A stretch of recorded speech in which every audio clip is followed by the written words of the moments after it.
Why was Mueller's testimony to Congress delayed? And why is it taking so long to declassify the documents related to the Spygate scandal? What is the significance of the recent John Hackett testimony in relation to the Clinton emails?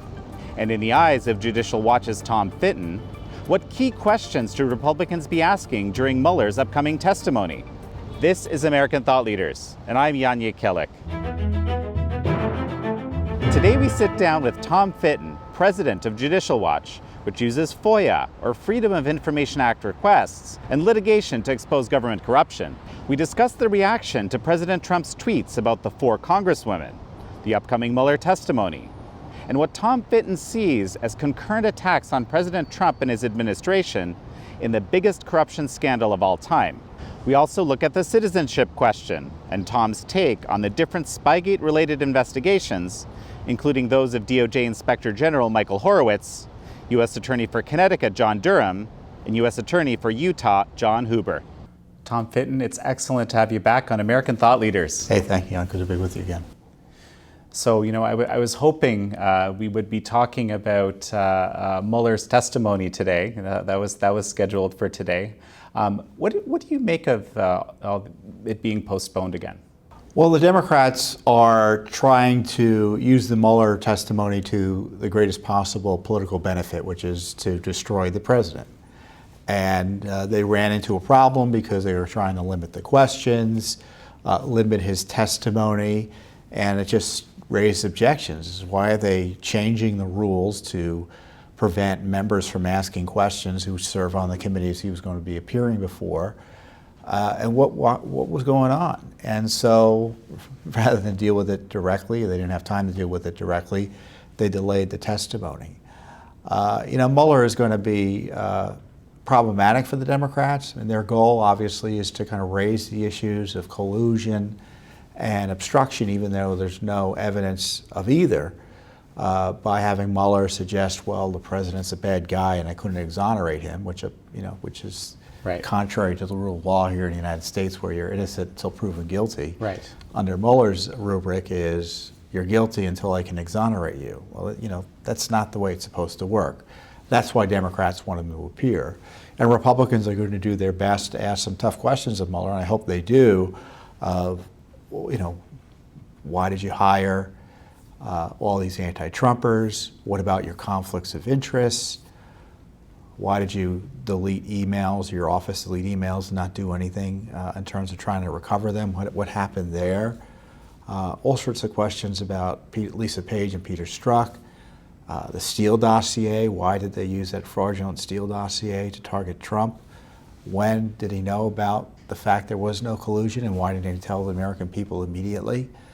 Mr. Mueller, in many ways, his office abused their authority to target President Trump. And like I said, he abuses, the abuse led him to say things like, I can't exonerate the president from accusations of wrongdoing, suggesting the accusations of wrongdoing had a basis, which is, the Alice in Wonderland approach, right, to law enforcement. And so, he needs to be held accountable for those abuses. So speaking of the Steele Dossier, right, there's been this, John Solomon's been reporting on this spreadsheet that the FBI had, basically looking at the various claims and finding that most of them were not verifiable early on. You're familiar with this? Yeah. So what is your thinking around this spreadsheet? Well, there's a report out there by John Solomon suggesting the FBI tried to track down the various charges in the Steele Dossier and got nowhere quick, which isn't a surprise because they've been telling us the dossier, according to, as James Comey said, was salacious and unverified. They didn't tell the FISA courts that, so this document is another piece of the puzzle in terms of the fraud on the FISA court, where they used the Steele Dossier to generate spy warrants targeting the Trump team. But again, this is all material that goes back before even Mueller was appointed. So right, if there's no Steele Dossier, that's the whole fundamental basis of the Russia collusion. All this noise about Papadopoulos, that's after the fact excuses they're trying to come up with to justify to distract us from the fact that the Steele Dossier was the basis for the FISA spying. So it's just further confirmation the Steele Dossier was built on sand. They knew it, and yet they used it as an excuse to spy on the President of the United States and to justify the appointment of a special counsel to try to put him in jail. Just a scandal that has no match in American history.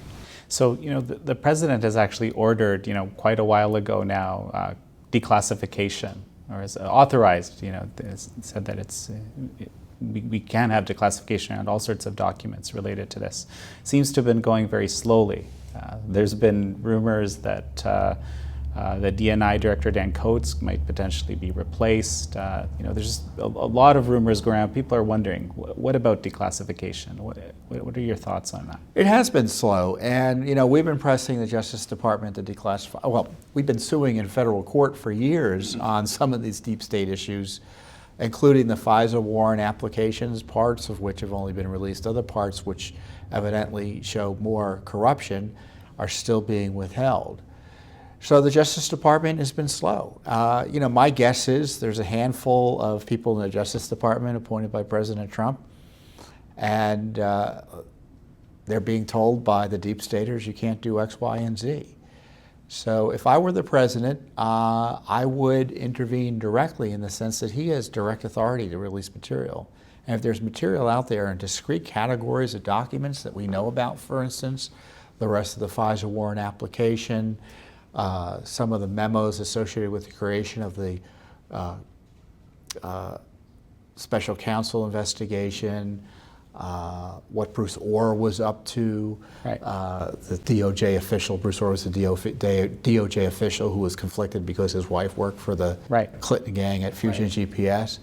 That material, both Congress wants, Judicial Watch wants, the public interest obviously demands be released, and they should just authorize the release directly. Now, there may be other material that's a bit more complicated in terms of review and analysis. He can let the DOJ just continue the process however slow it is, but the White House should intervene to get these documents released.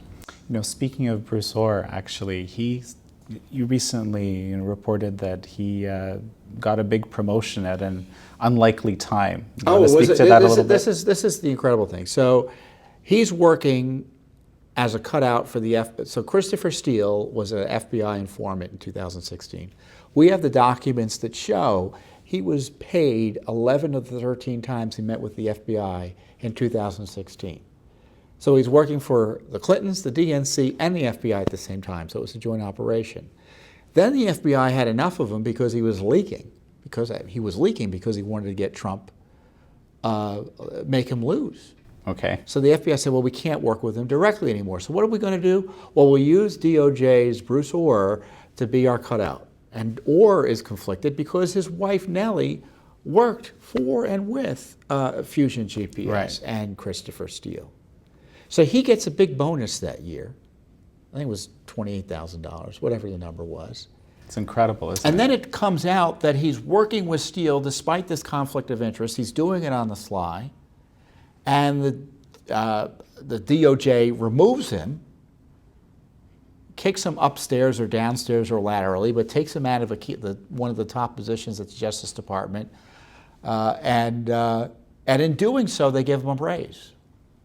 So he gets caught in engaging in the least behavior that raises serious conflicts of interest concerns, right. maybe even much more substantial issues, and he gets a raise on top of the big bonus he got during his work for the Spygate operation targeting Trump.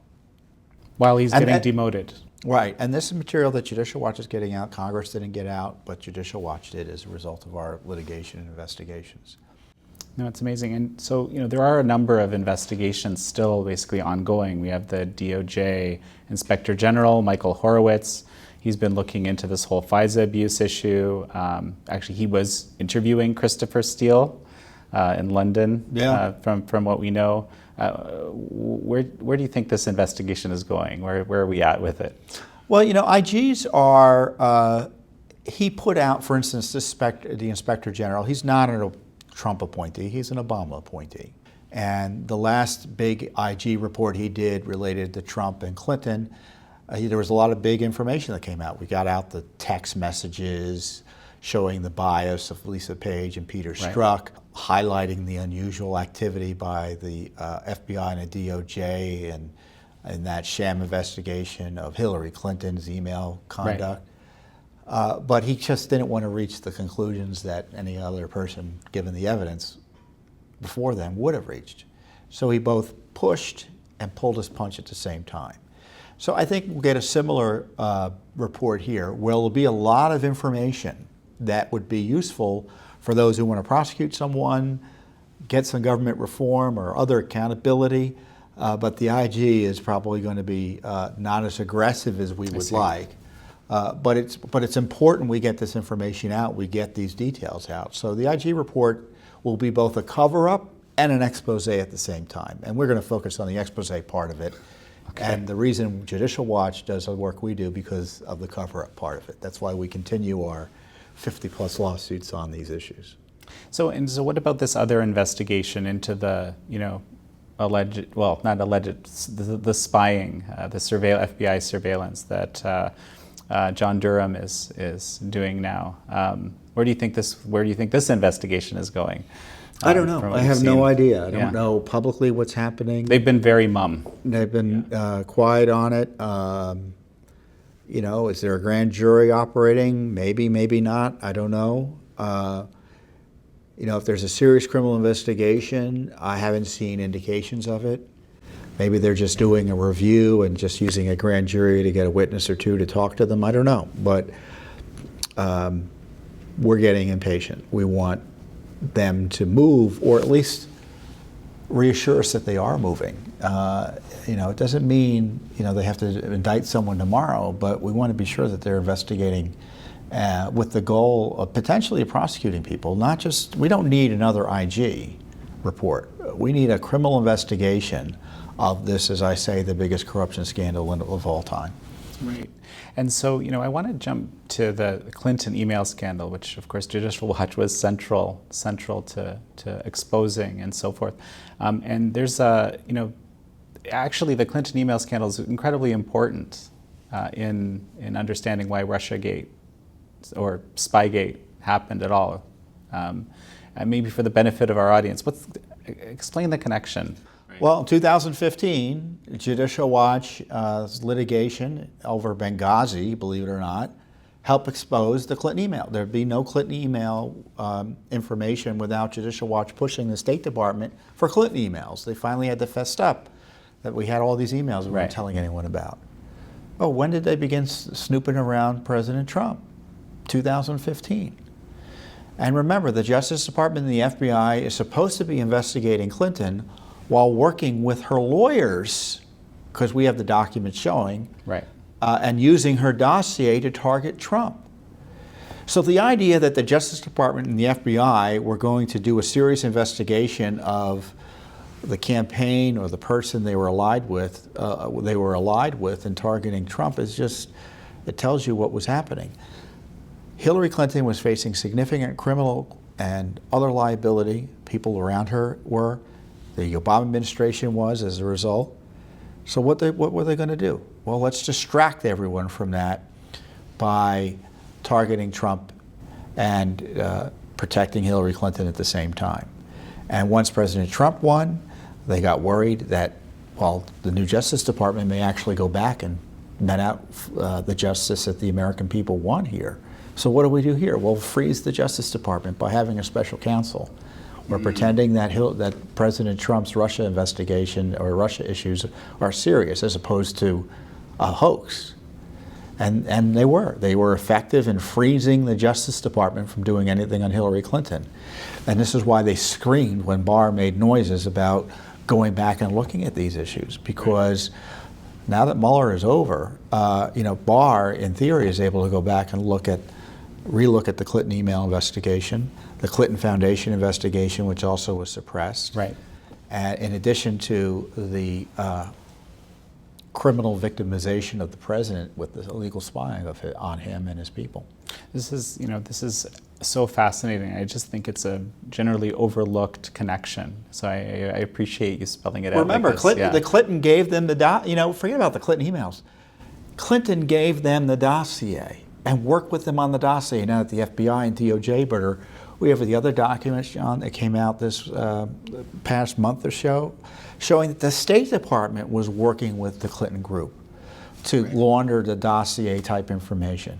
Look, it wasn't, there was kind of we think there's just one dossier. No, there was more than one dossier, some of which was created by the State Department to target President Trump. That's amazing. The Obama State Department. Right. And so, tell me more about this John Hackett testimony that you exposed recently. Yeah. I know the Justice Department's been opposing us, unfortunately, in getting information about the Clinton email scandal, but a federal court wanted answers, and he authorized us to depose Clinton aides and senior State Department officials about the cover-up. Right. And one of these senior officials, now he's no longer at State, but he was a senior records official at the State Department. He testified. He said, he was asking them about the Clinton emails. They were worried about the answers they were giving to the requesters about there being no Clinton emails, when in fact they knew there were Clinton emails, because there was a big picture of her using a BlackBerry. And he said, well, what email is she using if she's doing that? And how are we telling requesters there are no emails? So what was their response? Well, we just won't tell them one way or another whether there are emails or not. I mean, that's the corruption. So we received testimony like that. We have other testimony from a former security official at the State Department, or I think he's still there, warned Hillary Clinton twice on her handling of BlackBerries and personal email use. Warned them about the security implications, and she acknowledged those warnings, and yet continued to use her email system. When they talk about she didn't have the intent, doesn't that show you the intent? And getting back to Hackett, he also highlighted the fact the State Department was purposely releasing classified information, or not marking it as classified, from Hillary Clinton's emails, presumably because they didn't want to embarrass her more by having even more classified information linked to her account. So what does that mean? It means that classified information is put in unsecure places and potentially could be made public. Right. Because the State Department was trying to protect her candidacy and itself.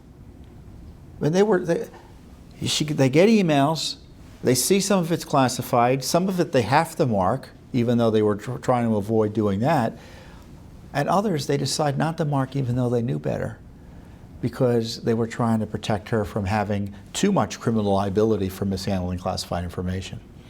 Unbelievable. And this to me is more than enough reason for the Attorney General to reopen the case. Unfortunately, the lawyers over at the Justice Department who have been litigating with us in this, they opposed all of this, us getting information like this. They didn't want us to get the discovery.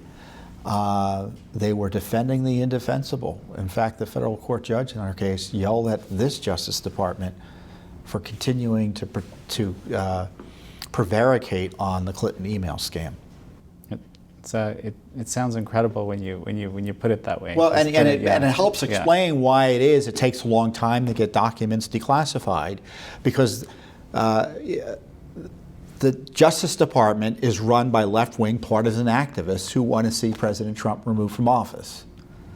So do you think they're eager to declassify anything that might help his case that he was victimized by the deep state? The FBI completely out of touch in terms of accountability. Director Wray, he might as well be James Comey for all I know, in terms of his willingness to defend the indefensible at the FBI and his unwillingness to be transparent about what they did. It's a major challenge. Well, it's a good thing we have folks like Judicial Watch and yourself kind of going after it like a bulldog, right? Just until. We're happy to do the work. It's essential that we do the work, but we've got to make it clear that we're having to do this work unnecessarily, in the sense that these government agencies are breaking the law in holding documents that we should be able to get access to. When we file a lawsuit, it's often because the government just ignored our request. It isn't that we're even fighting over a document, we have an honest legal disagreement. It's just they won't even answer our request. And it goes on, and it hasn't stopped. And my guess is the president's pretty frustrated when that happens. But as you can see from the Mueller harassment, he's being told every time he opens his mouth about the government agencies we elected him to run, he ought to be investigated for it. So he's stuck no matter what he does. It's just, it's a challenge. So, the AG has also, so speaking of the Attorney General, he recently said that there is this investigation that Attorney John Huber has been running around issues related to Hillary Clinton is winding down. Yeah. So, what are your expectations with respect to this one? The ever elusive Mr. Huber, I don't know. He never talked to us. So we'll see. I haven't seen any indication he's done anything. And I don't think he was hired to do anything. He was hired to investigate whether to investigate. Remember, there was big pressure to appoint a special counsel to investigate the Clinton email issues. Right. And Sessions and company, Rosenstein didn't want to do that.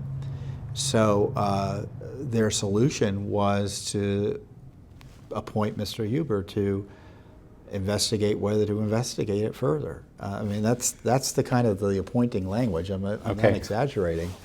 So he wasn't really a special counsel. It was just a way to take the pressure off, which it did. Well, but he might presumably find out, yes, we should investigate. The Attorney General is expecting him to have done something. So maybe, within the 3 weeks, he finally got his act together and collated what he was able to gather, and they'll do something substantial. There still is potential criminal liability for what went on with the Clinton email scandal. People lied. The statute of limitations has not run out on the Clinton email scandal, that's for sure. So, Tom, you mentioned that the president is frustrated. Recently there's been a lot of discussion about massive reaction to some tweets the president made related to these 4 congresswomen, what some people call the squad.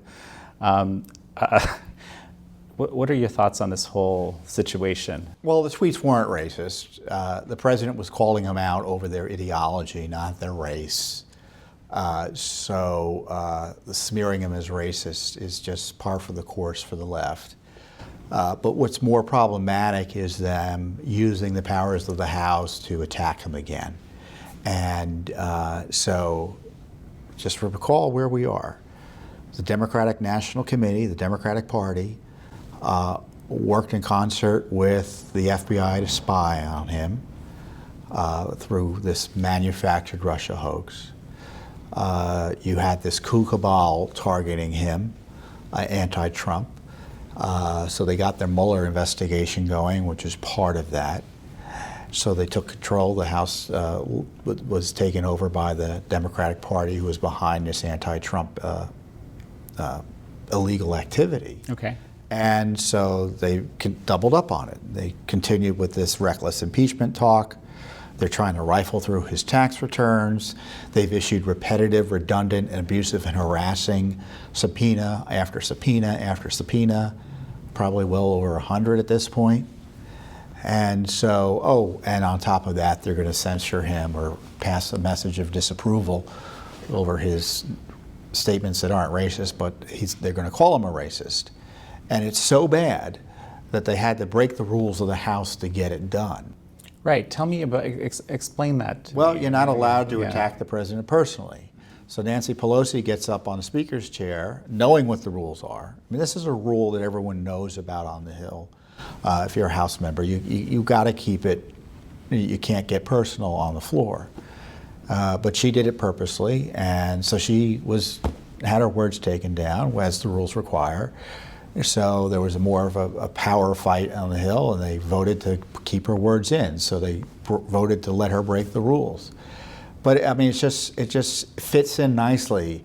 The rules of law, whether they be at the House or generally in terms of guiding government investigations, they don't matter when you're going after Trump. You can break every rule in the book. And this is why the attack on Trump is so problematic. It's not about him personally. It's about whether or not, when there's a politician that the establishment or the left or whoever doesn't like, are we going to throw the rule of law out to get to him? And I tell you what, if the rule of law doesn't protect the President of the United States, you think it's going to protect us when the government comes after us over speech that they don't like we make, or any American makes? It's a dangerous, dangerous situation, and our constitutional republic is under assault through this attack on Trump. No, I hadn't heard it framed that way, but it sent a chill down my spine as you said that. It's dangerous. It's a dangerous situation. You know, I'm going to flip a little bit more positive here. You know, you guys have been instrumental in, you know, cleaning up a lot of what you call dirty voter rolls. You know, like almost 2 million in LA County. Yeah. You know, big deal. And so now you've also been very outspoken about the citizenship question. Well, right? It's all part of the piece, you know. Right. The left doesn't want you to know how many non-Americans or Americans here are here in the United States. So they got some allies in the judicial branch of government, anti-Trump judicial activism, to take away the president's ability to effectively get a census question related to citizenship in the 2020 census. But it's all part of the piece. You know, they want to erase the distinction between citizen and non-citizen. And, you know, we have tens of millions of aliens here in the United States, both legal and otherwise. And a percentage of them register to vote, studies have shown, and a percentage of them are going to vote. So you've got that illegal voting problem. And I've always thought the discussion about open borders and amnesty isn't about the Hispanic vote, it's about the illegal alien vote. And sure enough, you're having leftists talk about giving the right to vote to people who are not citizens of the United States. And they don't think the rule of law should be enforced against illegal aliens, so of course they're going to be able to vote too if they have their way. And this is why it's up to conservatives and those who want to protect our constitutional republic and the rule of law to say no to open borders, to say yes to voter ID, and more importantly, because voter ID isn't going to prevent aliens from voting, because many aliens have the voter ID necessary to vote if they're registered. Right. You got to make sure when someone registers to vote, we take more than their word that they're a citizen, that they provide citizenship verification. And so that's the new thing that needs to be done. And on top of that, Judicial Watch is trying to make sure that voting rolls are clean. Federal law requires the states to take reasonable steps to clean up the rolls, and that isn't happening in too many states. Our last analysis found there are 3.5 million extra names on the rolls, meaning these are people who are dead or otherwise moved away. And a place like LA County, they have more people on the rolls than were living there. And it's a pretty good indication they're not taking steps to clean up the rolls. So they settled the lawsuit with us, California and LA. Mm-hmm. We sued over that, and they've agreed to begin the process, and they've already sent out a massive mailing or two to 1.6 million inactive voters, people who haven't voted for a long time. And if they don't respond or don't vote in the next 2 federal elections, it will take a long time to get them all off. But there will be immediate people immediately removed in theory. Those rolls will be significantly cleaner. And in Kentucky, we had another lawsuit that settled. Well, it didn't settle actually. The government, we got a consent judgment, meaning they gave up. They agreed to do what we needed them to do. In Kentucky, it's a smaller state, but they're going to be mailing 250,000 names, which is I think 7% of their list. So this is something the Justice Department ought to be doing more of. But it's Judicial Watch is doing the heavy lifting here on this basic oversight of this desperate need we have for cleaner elections. The citizenship question, was challenged in court, right? And basically a judge challenged this addition. There were lower court rulings that went against President Trump, and they went as quickly as they could to the Supreme Court, and the Supreme Court said yes, you can ask a citizenship question, but the Trump administration didn't jump through the legal hoops that we've manufactured as a pretext to stop him from asking the question. They didn't write it like that, but that's my analysis of it. Fascinating.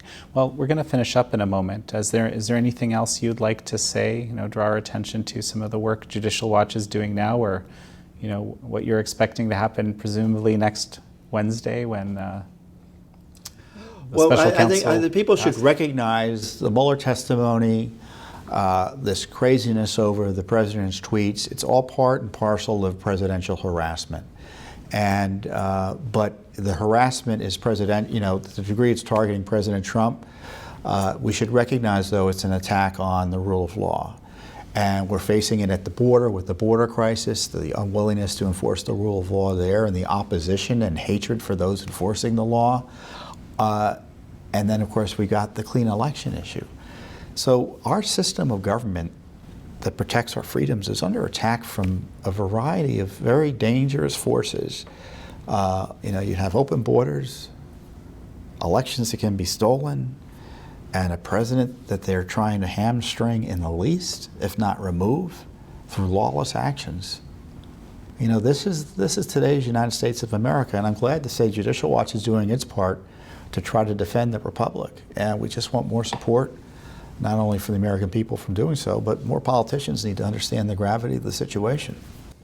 What can the man on the street or someone watching right now do? Because they might feel very depressed about what. Well, they should recognize what the problem is. It's one thing to say, I don't like what's going on, but this is what is. You got to recognize what the problem is, so that when people talk about what they want to do, say, well, that doesn't address the problem, because this is what the problem is. So, and once they recognize the problem, they should let their elected officials know, we expect you to address it in the ways that we've talked about here. And obviously, they can support Judicial Watch. Tom Fitton, pleasure. There you go. Thank you very much.